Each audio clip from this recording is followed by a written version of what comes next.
welcome back to my channel KSTV, and I am back with a banger. As y'all can see by that thumbnail, you read that title, I will be reacting to Dose of Mystery, the final hours of Odee Perry. Now before I even get into this video, I'm gonna need for y'all to like, comment, subscribe, tell a friend, and if you are new, welcome to the game.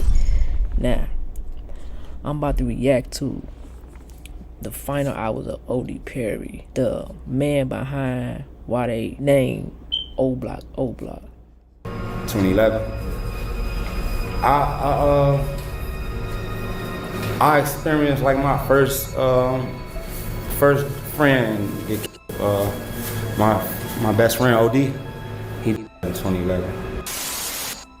Then my heart dropped. I ain't even asked about my other little cousin BJ. I ain't even asked about him. I'm like, man, what Odee? She kept pausing. Like every time I say what Odee, her cries have paused. Like she took a deep breath and her cries get worse. I mean, something hit to happen for us. Then she tell me like, Then thinking about like, damn, O wasn't even closest to the shooter, BJ was, fact. And O got hit with all the shots. And it was just like, damn, bro, it was sad, man. And then T-Roy was right there with him his last little moments, and T-Roy, and then T-Roy said that O was like, damn, they got me, bro. Like that was his last words. Folks was a gangster. He was real savage. He was real solid.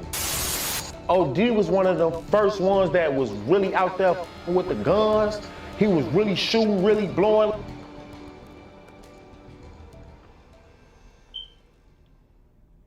January 12, 2011. A gang feud was building up to the point of no return. On that tragic day, a young man by the name of Shondell Gregory, known by his peers as Tuka, was shot and lost his life.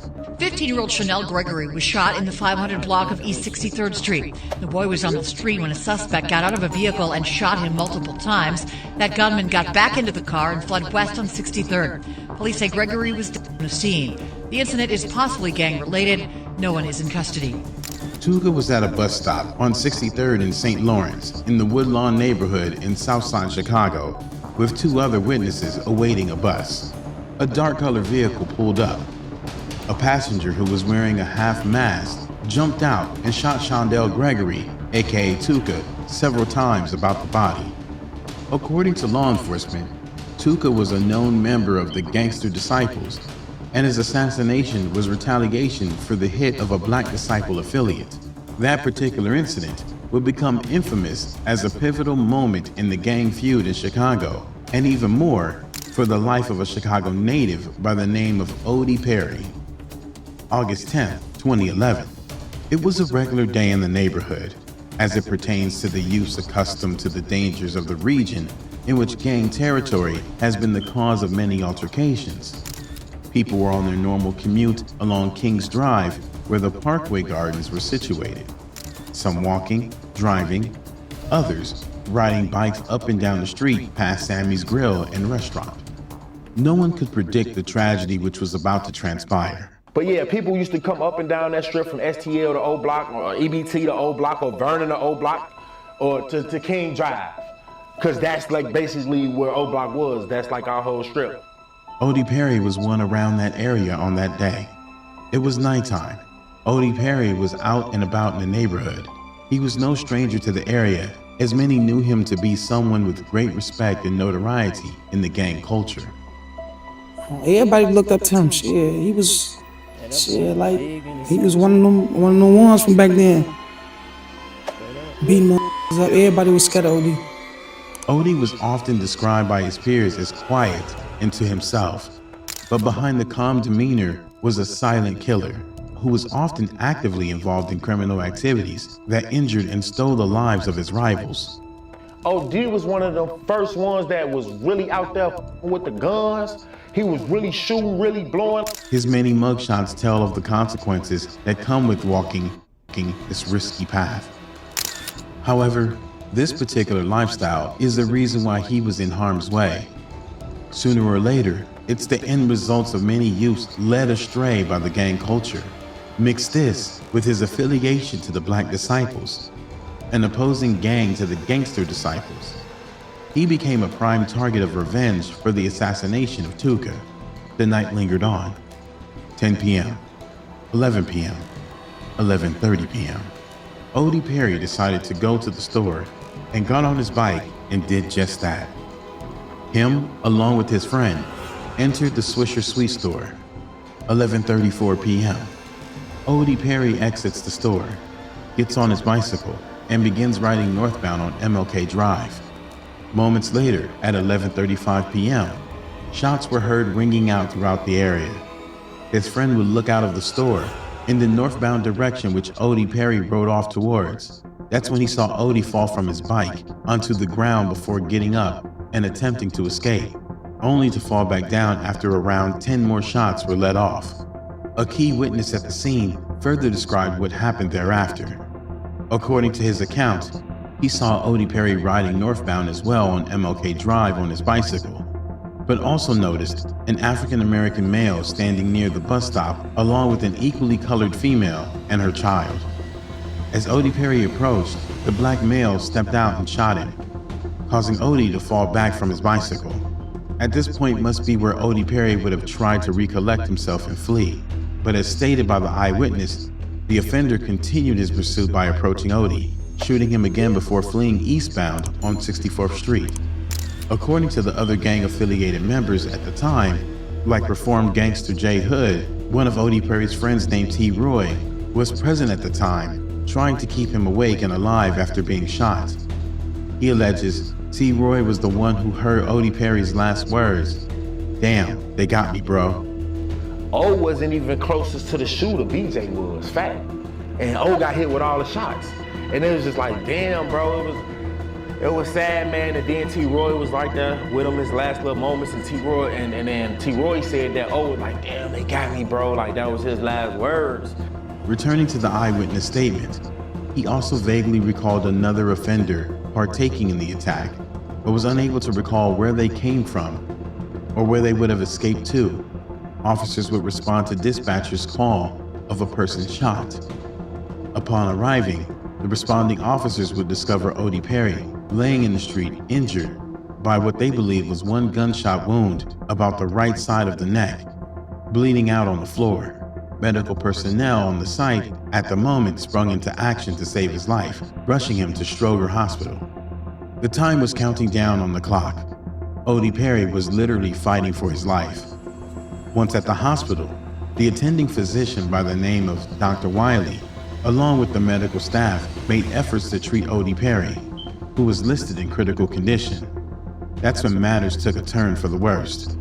What was thought to be only one gunshot wound turned out to be two after Dr. Wiley and the medical staff discovered a second gunshot wound about Odee Perry's left shoulder. They expended every possible avenue to try to preserve his life, but their attempts proved futile. Odee Perry's gunshot wounds became fatal and he was pronounced deceased at 12:18 a.m., August 11, 2011. According to the autopsy, Odee Perry officially died due to multiple gunshot wounds, one bullet entering the front, mid-left side of the neck, exiting near the upper left arm, and a second gunshot wound entered and exited the mid-left buttocks. News of Odee Perry's passing would shake the community. It was one of the first major incidents due to the gang rivalry many young affiliates experienced that time. You know, when he got, was that just like a huge loss all around? Yeah, it was. Cause he was like one of our first ones that we lost. Like, we weren't losing friends at the time or losing close ones at the time. So when we lost him, everybody felt it. It sent shockwaves throughout, leaving scars that some say, to this day, they still struggle with overcoming. Investigators were now tasked with trying to piece together the brazen hit. But what's more, they had to operate with a sense of urgency in the air, as they were fearful of the impending retaliation waiting to happen. Rumor began circulating that Odee Perry's passing was from a rival gang retaliating for the passing of Shondell Gregory, aka Tuka. It's allegedly that, in order to make a statement, they assassinated Odee Perry on Tuka's birthday. Odee Perry's rivals wasted no time setting the trend of disrespecting his passing. highly respected and now murdered gang affiliate FBG Duck, often disrespected Odee Perry's along with other lives they claimed. Continuing the taunts, rivals engaged in a remorseless yet popular trend among the gang culture. It was a badge of honor to be the reason that the person that they were feuding with had to change the name of their location.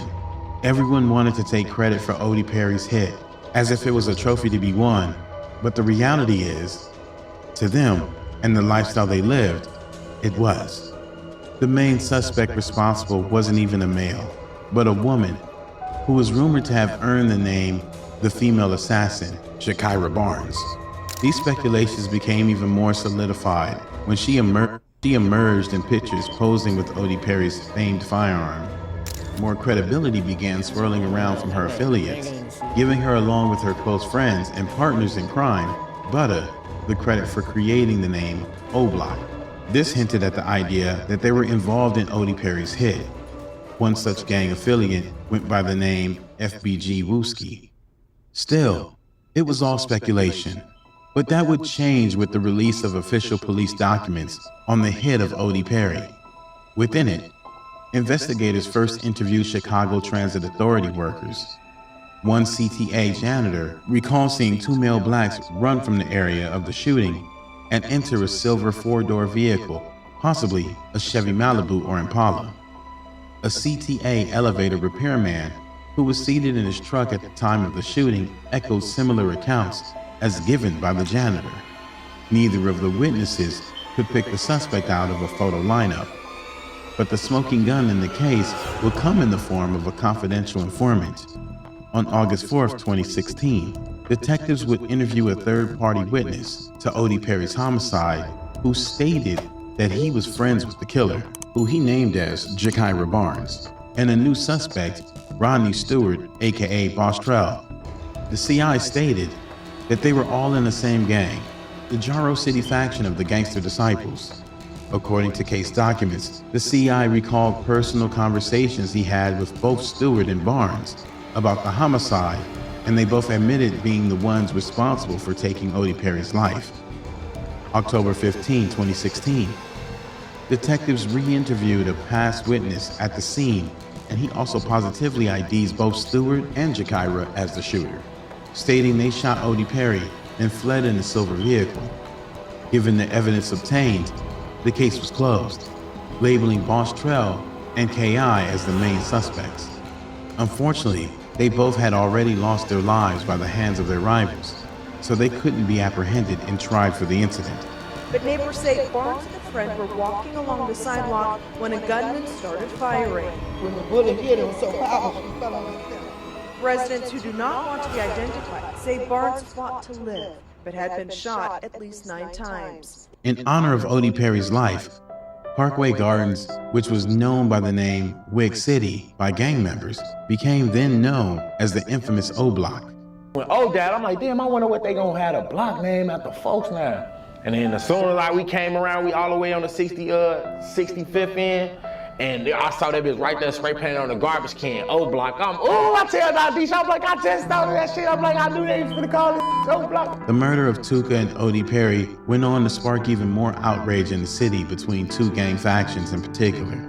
STL, EBT, renamed Tukaville, and Wick City, now renamed O-Block.